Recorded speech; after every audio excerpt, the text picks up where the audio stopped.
and this kind of in-depth analysis that are useful for us as financial operators, but it's important also to create a link with the community and our partners like the EU. We are talking about Azerbaijan. And Azerbaijan is one of the UniCredit countries, let me say. So we are present in 50 countries around the world, 50 geographies around the world, but just in 20 of them we have a local bank. And one of these 20 is Azerbaijan, in which we open a bank, a local bank, through an investment performed with our profit, particularly mediation efforts over Nagorno-Karabakh, energy security. Has been mostly on the role of the European Union in the region. So the opportunities, shortcomings of the neighborhood policy of the European Union. We have followed rather closely the evolution of the United States. Of course, we believe that the United States remains a very important, I would say, a key actor. Possibly one can depict it as an indispensable actor in the region, but also as already mentioned, today we will tackle Azerbaijan and Southern Gas Corridor Transatlantic perspective, and let me open the panel with the important news, namely Japanese consortium has signed investment decision on Tuesday. This is a crucial move for the future of the alternative route to Europe. This later in view what the European Commission declares, and namely in its roadmap, energy roadmap, the European Commission stated that the gas demand will remain high, especially in the power generation sector. But we know that the major gas imports come only from 3 countries: Russia, Norway, and Algeria.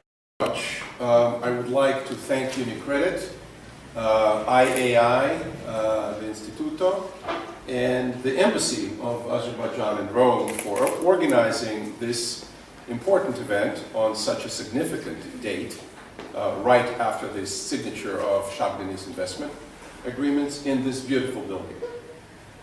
We are dealing with a strategic issue that affects the independence of Europe and independence of those countries that are importers of energy, including importers of gas, such as Italy. This is when, and possibly to Britain, possibly to France,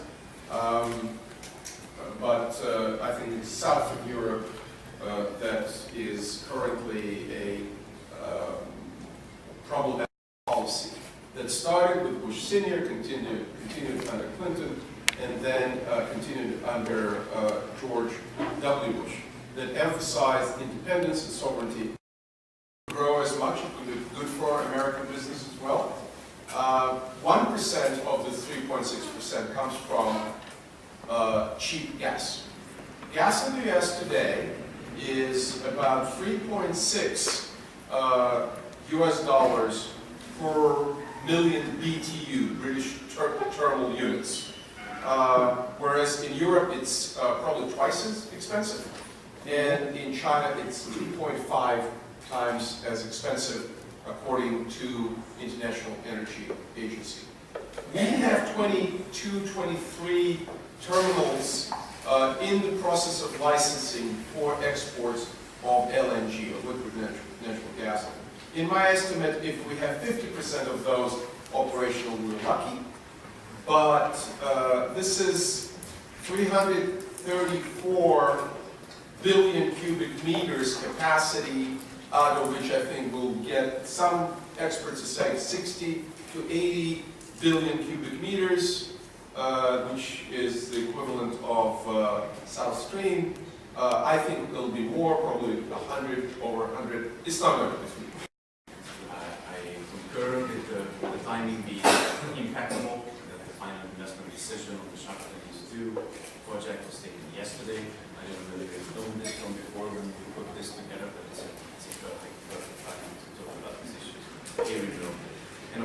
special privilege to be on the same panel with Ambassador Suleymanov and also Mr. Cohen from Germany. I will speak both in my American hat as a researcher working in Washington, D.C., and in a European hat because I'm originally from Hungary and have a European perspective on these things as well, so I'm trying to create a real transatlantic spin. Couple of both of you mentioned about that the Southern Gas Corridor is now you can consider a competitor to Russia. But what if happens in the future? So I mean, I was wondering what were the Russian leverages to prevent such a development.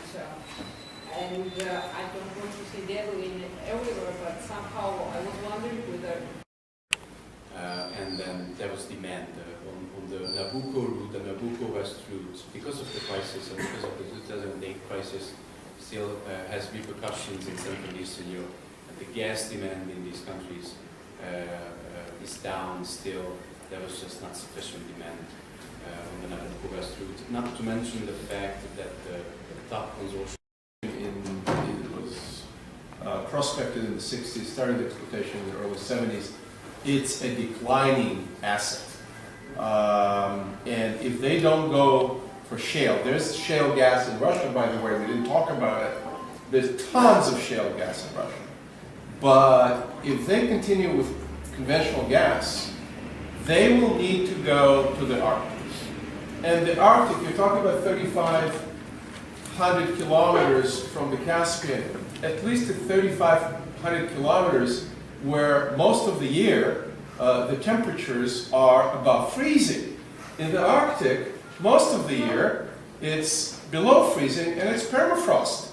And it's very, very tricky. It's tricky environmentally, it's tricky commercially, it's tricky geologically, and it's tricky in terms of holding the pipe and preventing the pipe from floating in the permafrost, etc. Now, the other thing is, I just did some private work on Gazprom for a client, and spent hours reading about that company. Let me tell you, if you think, you know, Fiat or Eni or some other Italian banks, not UniCredit, of course, but some other banks that we read about in the newspapers were not managed very well.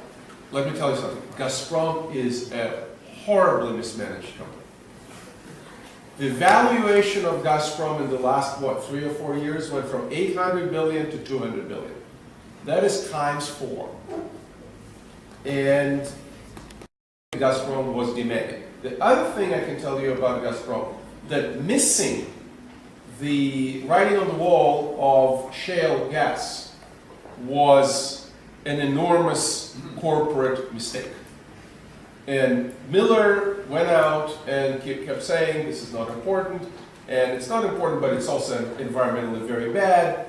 For being here, and would like to welcome back to Rome our ambassador, Mr. Salihov. He just flew back this morning from very important meetings in Baku, and he would probably be able to say something firsthand on the meeting. And I think by now we could do a trio with Mr. Karani and Dr. Cohen, going around the world in the nicer places. This is good. That's a very good excuse to be here.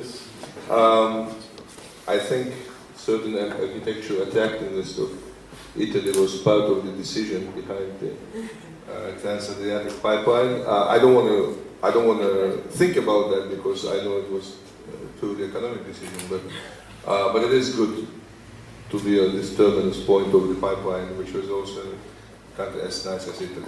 Thank you. I wouldn't go. I tried to speak as briefly as possible. Just wanted to touch on a couple of things. The timing of the conference is indeed impeccable. Yesterday, the event in Azerbaijan yesterday is of utmost importance. The final investment decision on stage 2 of the Shah Deniz project is a key decision. So you understand, all the intergovernment decisions, agreements, and all the parliamentary decisions endorsing Transatlantic pipeline up until this point have only now entered into force. Because the trigger for all of this has been, was supposed to be, and now is, the final investment decision on the Shah-Deniz project, stage 2. In fact, the gas sales agreement with the 9 energy companies in Europe now enter into force. And then now they're effectively actually effective because of this decision. What it also implies, it implies that the southern corridor moves forward full speed and turns into reality, which is a very important prospect for all of us. Why? It's the largest investment into Azerbaijan. It's a major gas development, single investment. It's the largest investment into Greek economy following the crisis. In fact, I believe it's the largest single investment into Georgian economy, as a matter of fact. The immediate effect of it is that 30,000 jobs will be created immediately. That's good for the bank. It's good for the bank, so you're right to support this project. 30,000 jobs will be created immediately. It reinforces confidence in countries along the route of the pipeline. I mean, this is a new region. This is a new reality, geographic reality. I am a graduate of the geography department, so for me, that appearance of the map matters. And I think from a transatlantic perspective, that's a unique opportunity for a new regional cooperation. I want to second something President Aliyev said yesterday, and that is that energy security is inseparable from national security. This is fundamentally the most important part of your national security. If anything, today, if you see what happened, how the events developed in Ukraine, you could see how much the national orientation and national security depends on where your energy security comes from. So this should not be easily dismissed. It's not just a matter of pricing. It's not just a matter of the amounts, its volumes. It's a matter of where would your countries go, and that's why, for instance, the president of Soka, which is extremely stimulating and is not today at the core of the debate on the Southern Gas Corridor. Here we are talking about the transatlantic dimension of the Southern Gas Corridor, and in reality, I expected, as Ambassador mentioned before, I expected to Going to Turkey already, it's going to Turkey now. If they expand the pipeline, if they get the investment there. But for that, from the American perspective, they need to give up anything that appears as a nuclear weapons development. They need to open the Arak reactor, which is a plutonium reactor, to IAEA inspection, and frankly, when Russia and the United States and others are willing to sell them nuclear fuel, I think everybody will sleep better in this competition. And with that, yes, I can see massive investment, and I know for a fact that American energy companies are very interested in Iran. I'm sure Europeans are also. And it has a huge potential. Actually, the net loser of Iran opening to investment in the oil and gas sector are Russian friends. As we hope to be not only exporters of oil and gas, but become also players also on other economic sectors, and to become to be interested in global peace and stability. They can continue on helping this direction. Up to now, of course, they had a very strong diplomatic and political advantage in supporting the developments which are taking place in terms of stabilization. But of course, this position can change if they see that the interests can be different. Thank you. Of Iranian competition. It has not come to grips with the possibility of Iranian competition. And it will take probably 10, 15, 20 years to invest. And but before even they invest, the Iranians need an investment framework that changes entirely the current situation. They will need production sharing agreement legislation. They will need to recognize mineral rights. There's a very long way, and I just don't see it happening right now because of the religious and ideological factors as well as the dislike of the West. Having said that, I think that it will be a whole new ballgame for the Russians if Iranian oil and Iranian gas go especially to Europe, or for that matter to Asia, because the priority for Russia now is to increase its exports, especially of gas to China. And you mentioned that Asian markets will be a big priority for Iran. With the operation of the South Stream pipeline from Azerbaijan, do you think there will be the risk for the EU that Ukraine will furtherly alien from the EU or from the integration to the European Union?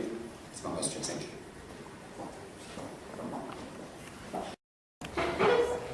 President Aliyev recently was in Ukraine and probably offered an alternative, I'm guessing, may have offered an alternative to Russian gas, but somehow this was not the direction Azerbaijan, Ukraine, and also even if it was a serious amount of Azerbaijan gas, it had to go through the Russian pipeline, unless there would be what I would see an easy solution, which would be a piped, you have a piped gas to Georgia, and then with compressed natural gas, not liquid natural gas, compressed gas, which is cheaper to compress and to transport by ship from the Georgian shore to Ukraine, or for that matter to Romania.